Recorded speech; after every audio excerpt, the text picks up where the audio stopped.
All right, let's talk about one of the most famous and, well, surprisingly simple strategies in all of investing. It's Joel Greenblatt's magic formula. And yeah, it's this big idea that promises a way to consistently beat the market using just two simple rules. I know what you're thinking. Is that really possible? Well, let's dig in and find out. Just think about that for a second. What if you could do it? Consistently beat the market with just two simple rules.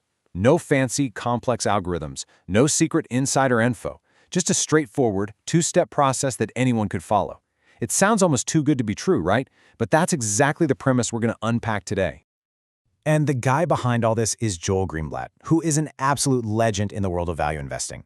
He actually put this ad out during the peak of the dot-com bubble, a time when everyone was going crazy for tech stocks, and he just firmly plants his flag in the ground for this timeless idea, buying great businesses for less than what they're actually worth. Okay, so how did he plan on doing that? Well, he came up with the system he called the magic formula. And the whole point was to take all the emotion out of investing and just replace it with a simple, logical, and proven process. And that's really it. The entire strategy, the whole thing, just boils down to ranking companies based on two, and only two, simple factors. The real genius here isn't in some complicated formula, but in the powerful logic behind these two specific ideas. All right, let's crack open the first half of this formula. This first ingredient is all about answering one of the most fundamental questions in investing. How do you actually find a truly great company? So Greenblatt's go-to metric for this is something called return on capital, or ROIC. Now, this isn't just about how much profit a company makes. It's about how efficiently it makes that profit. A really high ROIC is a huge sign that a company has a strong competitive advantage. That moat Warren Buffett talks about. It means the company is so good at what it does that it can take its profits, reinvest them back into the business, and earn a really high rate of return on that new money. And that's how you get that incredible compounding effect over time. So, to put it really simply, a high return on capital means you've found a fantastic cash machine. Think about it. For every single dollar the company puts into the business, to build a factory or develop new software, it gets a whole lot more than a dollar back out in profit. That right there is the ultimate sign of a high-quality business. Okay, so finding a great business is half the battle. But that's only half. For any value investor, the other, just as crucial part, is making sure you don't overpay. So let's look at ingredient number 2, finding cheap prices. For this side of the equation, Greenblatt uses something called earnings yield. And this is actually kind of brilliant. See, unlike a simple PE ratio that you hear about all the time, earnings yield uses enterprise value. And what's that? Well, it includes a company's debt. This gives you a much more honest picture of what it would actually cost to buy the whole business, soup to nuts. It protects you from those companies that look cheap on the surface but are secretly drowning in debt. So what does a high earnings yield really tell you? It means you're getting a ton of earning power for the price you're paying. It's like finding a top-of-the-line designer jacket on the clearance rack. You're not just buying something cheap, you're buying something great at a cheap price. So you see how these two pieces fit together?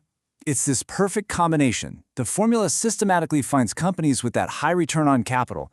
Those are your good companies. And then from that list, it finds the ones with the highest earnings yield. Those are your cheap companies.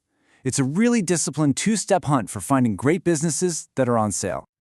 Okay, so the theory makes a ton of sense, right? Find good companies, buy them cheap. It's simple, it's logical.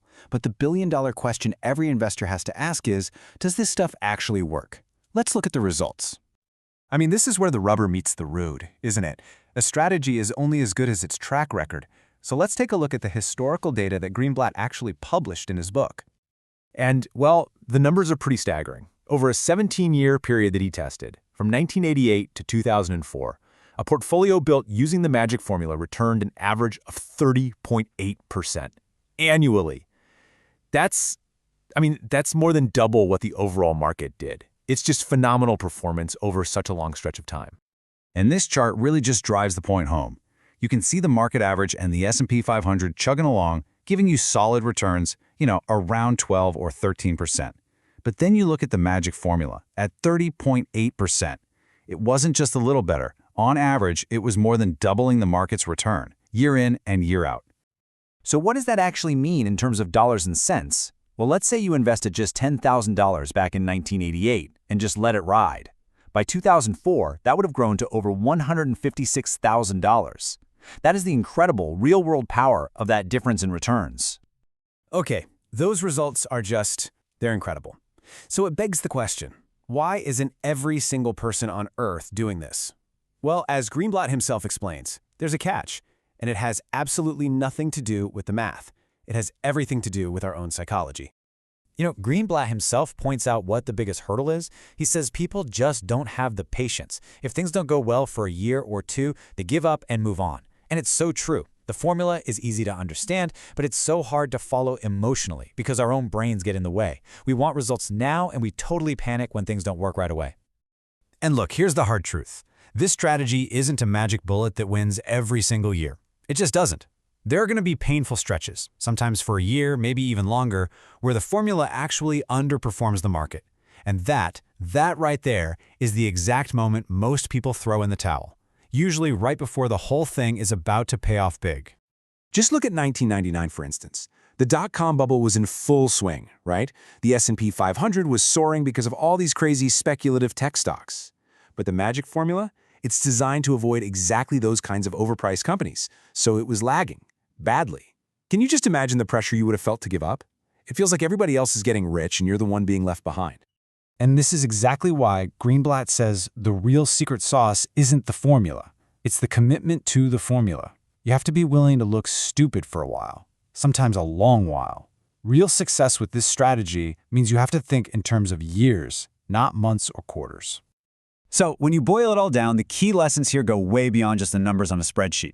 It's about having the guts to trust the process instead of the crowd. It's about learning to think in years, not quarters. It's about focusing on what a business is actually worth, and maybe most importantly, realizing that the hard part of investing isn't the math, it's the emotional part.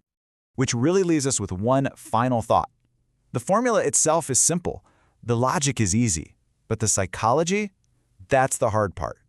So the real question is, which one will you master?